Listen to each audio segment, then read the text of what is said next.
Hello friends, welcome to visual learning. मैं mister Dhruv sir आप लोग का इस वीडियो में स्वागत करता हूं।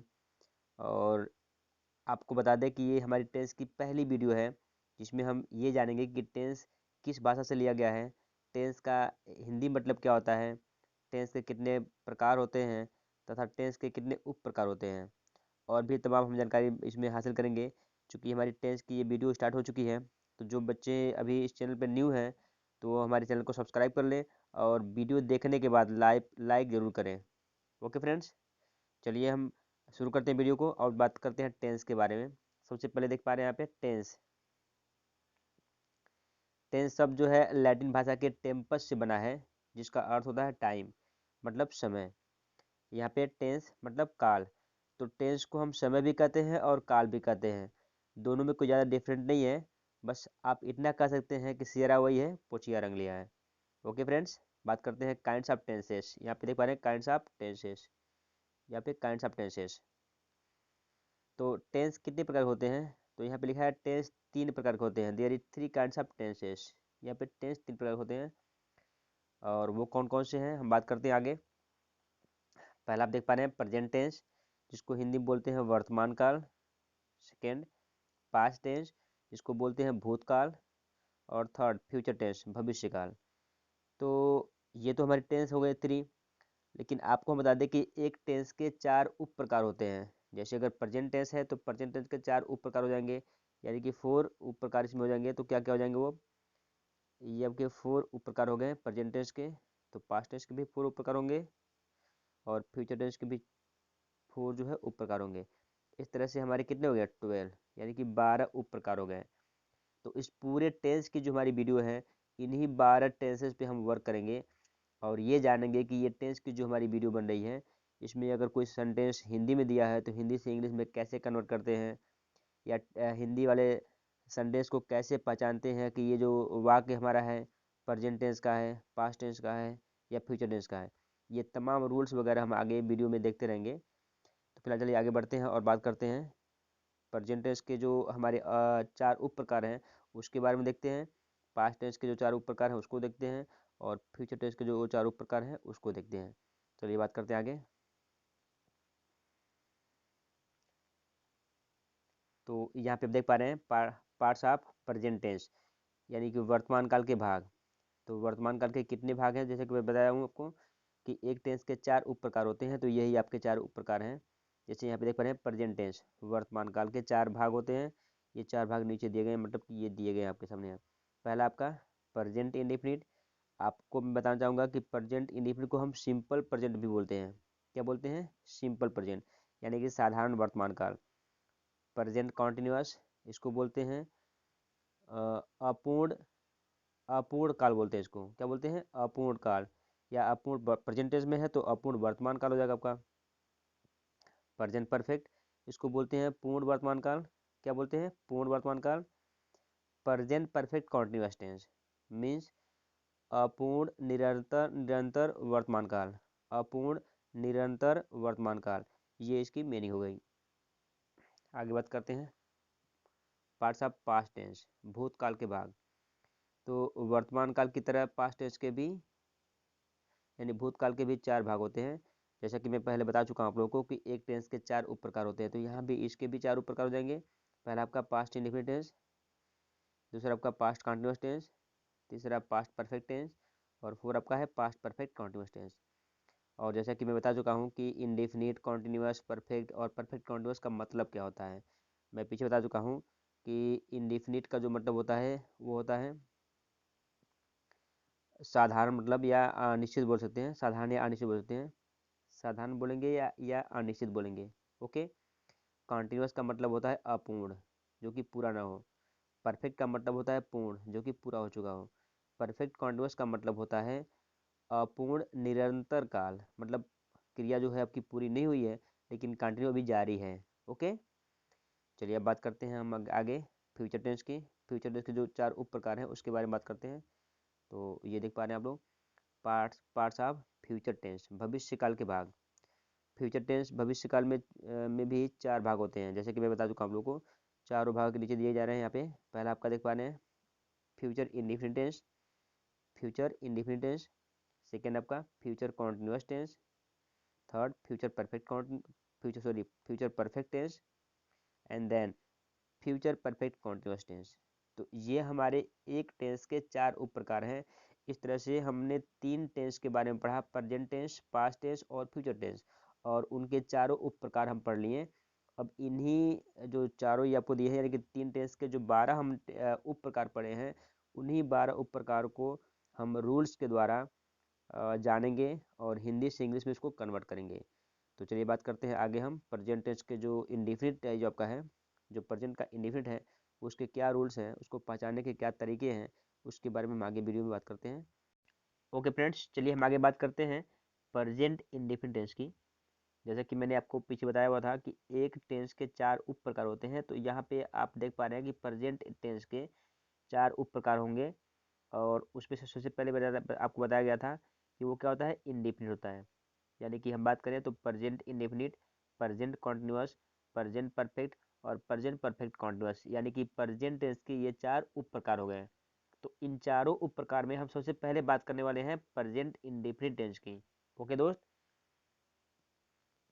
सबसे पहले हम बात करेंगे कि इसको पहचानने के रूल क्या होते हैं, हम कैसे पहचानेंगे। कोई हिंदी में वाक्य दिया हुआ है, कोई सेंटेंस हिंदी में दिया हुआ है, तो हम कैसे ये पहचान पाएंगे कि ये जो सेंटेंस है वो प्रेजेंट इंडेफिनिट टेंस का है। तो इसके लिए यहाँ पे रूल देख पा रहे हैं आप लोग, दिया हुआ है यहाँ पे, आप देख पा रहे होंगे। यहाँ रूल दिया हुआ है कि आपका कैसे पहचानते हैं। तो कह रहा है हिंदी वाक्यों की क्रियाओं के अंत में ता है, ती है, ते है, ता हूँ, तो है आदि शब्द जुड़े होते हैं, जिससे ये पहचान होती है कि जो वाक्य है, ये जो भी वाक्य दिया हुआ है वो किस टेंस का है, प्रेजेंट इंडेफिनिट टेंस का है। ओके, आई होप कि आप मेरी बात समझ पा रहे होंगे और आसानी से इसको सॉल्व भी कर पा रहे होंगे। एग्जाम्पल देखिए यहाँ पे। तो एग्जाम्पल दिया है, मैं अपना काम करता हूँ। ये मैं अपना काम करता हूँ, तो ये वाक्य क्या है आपका, अफर्मेटिव है, सिंपली अफर्मेटिव। मैं आपको बताना चाहूँगा कि एक सेंटेंस को बोलने के कई तरीके होते हैं, कई तरह से एक सेंटेंस बोला जाता है, और वो तरीके क्या क्या है आप खुद काउंट कीजिएगा। मैं बोल रहा हूँ, जैसे पहला एग्जाम्पल देख पा रहे हैं, मैं अपना काम करता हूँ। तो मैं अपना काम करता हूँ, ये आपका हो गया अफर्मेटिव या पॉजिटिव सेंटेंस। मैं अपना काम नहीं करता हूँ, ये हो गया आपका नेगेटिव सेंटेंस। क्या मैं अपना काम करता हूँ, ये हो गया आपका इंट्रोगेटिव सेंटेंस, और इंट्रोगेटिव का फर्स्ट टाइप क्वेश्चन। मैं अपना काम क्यों करता हूँ, ये हो गया आपका इंट्रोगेटिव का सेकेंड टाइप क्वेश्चन। मैं अपना काम क्यों नहीं करता हूँ, तो ये हो गया आपका इंट्रोगेटिव प्लस नेगेटिव सेंटेंस। आपने देखा कि एक वाक्य को मैंने कितने तरह से प्रोनाउंस किया, तो जितने तरह से मैंने प्रोनाउंस किया उतने हमारे क्या बनेंगे, रूल बनेंगे। ठीक है, तो यहाँ मैं सबसे पहले बात करूंगा रूल नंबर 1 की, जिसमें हम अफर्मेटिव या पॉजिटिव के रूल देखेंगे। तो यहाँ देख पा रहे हैं, चूंकि स्पेस कम है तो मैं कोशिश करूंगा यहाँ पे लिखने के लिए, बाकी मैं इसको लिख के इरेज कर दूंगा, आप लोग उसको कॉपी कर लीजिएगा। ओके फ्रेंड्स, तो देखिए रूल नंबर 1,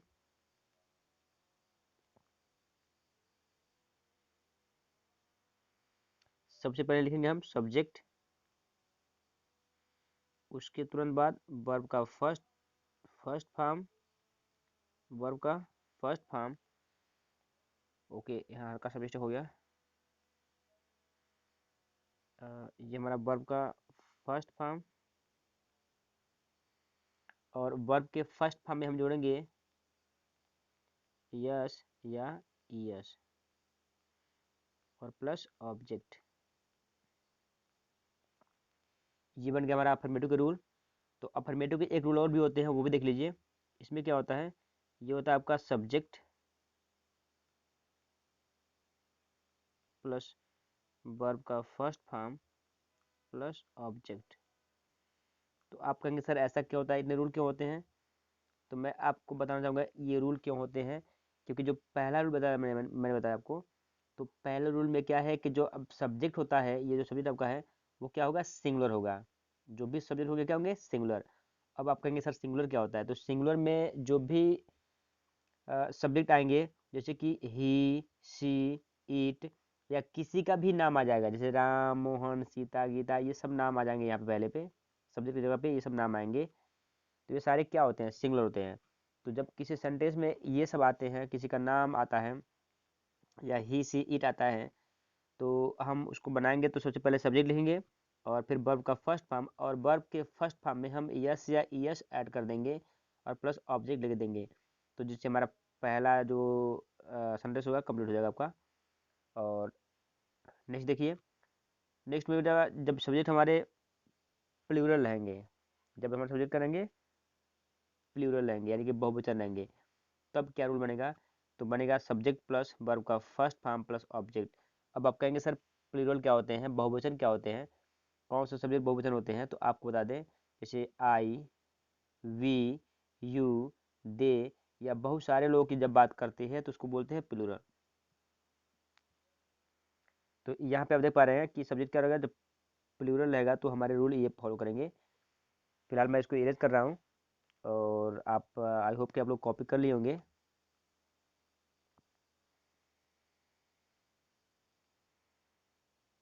चलिए अब हम एग्जाम्पल देखते हैं और समझते हैं एग्जाम्पल से। पहला एग्जाम्पल, मैं अपना काम करता हूँ, I do my work, I do my work. तो ये कौन सा वाक्य आपका है, अफर्मेटिव यानी कि पॉजिटिव या अफर्मेटिव वाक्य है। तो आई के साथ हमने डू जो डू आपका मेन वर्ब है, डू में मैंने यस से यस का प्रयोग नहीं किया हुआ है, क्योंकि आई तो है सिंगुलर, लेकिन हमेशा वर्ब क्या लेता है, प्लूरल। नेक्स्ट देखेंगे, नेक्स्ट सेंटेंस हमारा वह प्रतिदिन कार्यालय जाता है, वह प्रतिदिन कार्यालय जाता है। तो he goes to office daily. तो देखिए यहाँ पे ही है, तो ही के साथ क्या लगा हुआ है, ही यहाँ पे देख पा रहे हैं ही है, तो ही के साथ जो वर्ब गो है, तो गो में मैंने ई है जोड़ दिया है, तो हो गया गोज। मैंने कहा था जब सब्जेक्ट सिंगुलर होंगे तो वर्ब के लास्ट में क्या जोड़ेंगे, एस या ई जोड़ेंगे, तो यहाँ पे जुड़ा हुआ है एस या ई, देखिए यहाँ पे goes to office daily. Okay, नहीं देखिए, वे बाग में खेलते हैं, वे यानी सब्जेक्ट क्या है, प्लूरल है, तो यहाँ वर्ब के लास्ट में यस यस का प्रयोग नहीं होगा।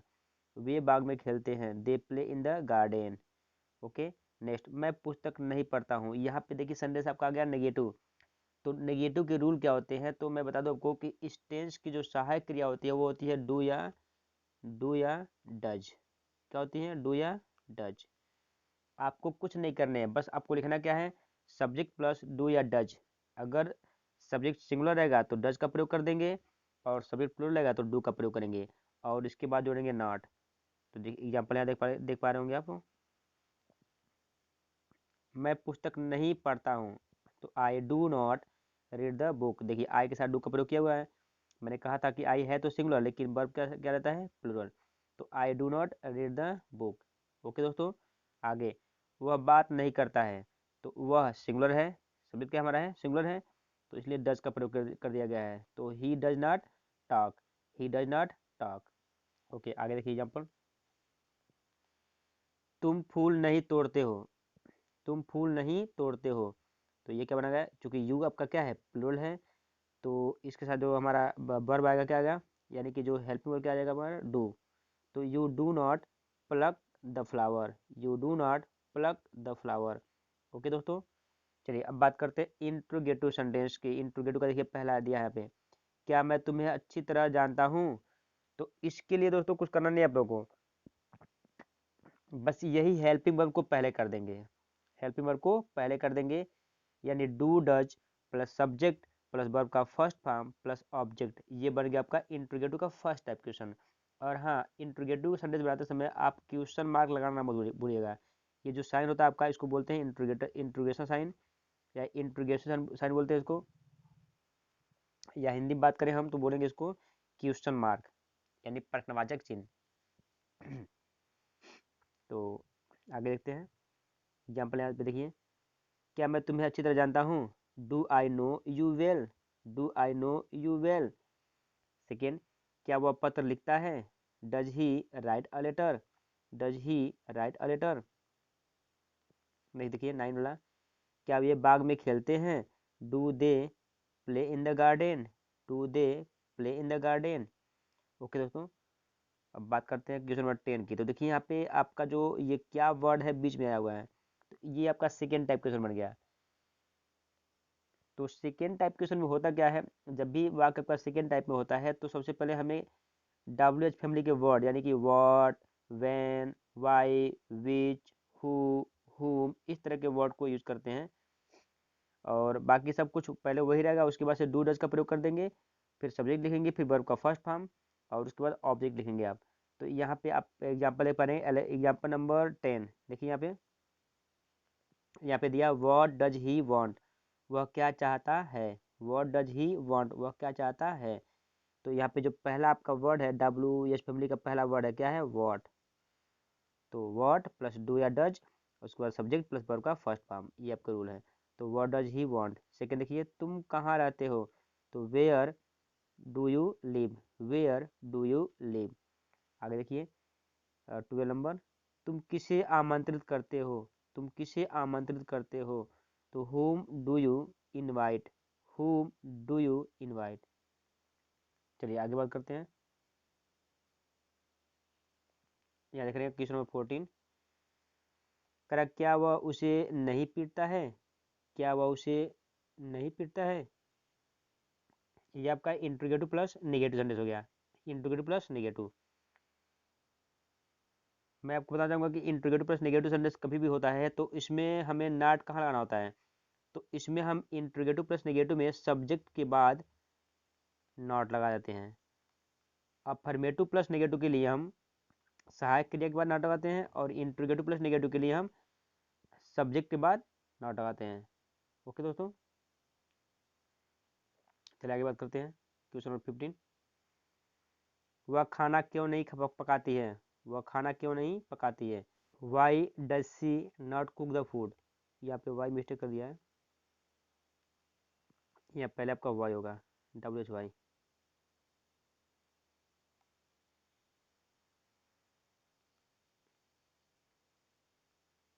तो हो जाएगा why does she not cook the food. Last देखिए 16 नंबर क्वेश्चन, तुम्हें कौन जानता है, तुम्हें कौन जानता है, सॉरी तुम्हें कौन नहीं जानता है, तुम्हें कौन नहीं जानता है। तो इसका who does not know you, who does not know you. तो ये आपके इंट्रोगेटिव यानी कि आपका जो प्रेजेंट इंडेफिनिट था उसके एग्जाम्पल थे और रूल थे। आई होप कि आप समझ पाए होंगे। और फिर नेक्स्ट हम बात करते हैं प्रेजेंट कॉन्टिन्यूस टेंस का, और उसके रूल और एग्जाम्पल देखते हैं। तब तक के लिए इस वीडियो में इतना ही, फिर मिलते हैं नेक्स्ट वीडियो में। अगर आप इस चैनल पर न्यू हैं तो मेरे चैनल को सब्सक्राइब कर लीजिएगा, और बेल आइकन दबाने के बाद से लाइक करना मत भूलिएगा। ओके दोस्तों, ओके।